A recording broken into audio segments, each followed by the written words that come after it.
Talagang napaka-sweet naman talaga ni Catherine at ni Alden. Talagang nakayakap lagi si Tisoy kay Catherine Bernardo. Kaya naman kinilig ng bonggang-bongga ang mga Katden fans ngayon. Narito nga ang buong detalye, alamin natin ito.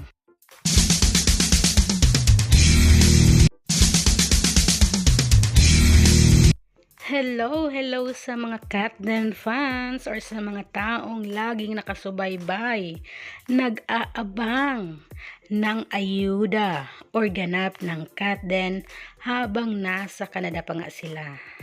Ito nga guys ang mga larawan na ibinahagi ngayon. Ayan, isang video greeting naman ang ipinost nga ngayon sa social media. Ayan, pagbati nila ni Alden Richards, Catherine Bernardo at ni Joros. At ito naman guys ang larawan na ibinahagi ni ate sa kanyang social media account kung saan makikita natin ang Katden. Talagang ang yakap ni Tisoy kay Alden Richards ay talagang ito ang napapansin ng mga netizens or ng mga Katden fans. Always talaga ang closeness. Wala talagang space para sa kanila, o diba? Ibig sabihin lang nito guys ay very comfortable na sa isa't isa si Alden at si Catherine.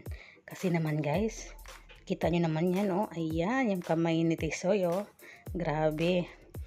Talaga napaka komportable na talaga nila sa isa't isa. Kaya marami talaga ang kinilig dito ng bonggang-bongga. Sabi nga dito, oy, grabe naman yung yakap ni Tisoy.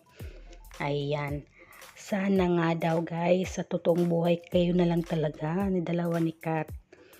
At talagang kagaya daw sa dongyan na nagkatuluyan at nagkaanak ng mga gwapo at magaganda. O diba?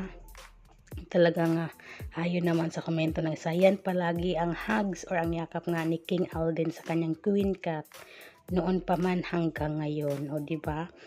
Talagang very comfortable talaga sa isa't isa dahil bagay na bagay naman talaga ang Katden. At talagang kilig to the max ang mga Katden fans kasi guys naman isipin nyo, super ibang iba na talaga ngayon ang Katden sa Hello Love Again. Sa pag-shooting nila nga sa Canada, talaga nga makikita mo ang galawan nila na parang meron na talagang namumuong relasyon, o diba?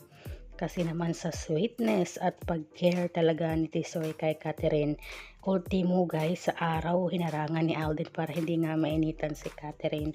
At syempre, alalay talaga lagi siya sa likod na hawakan niya si Kat.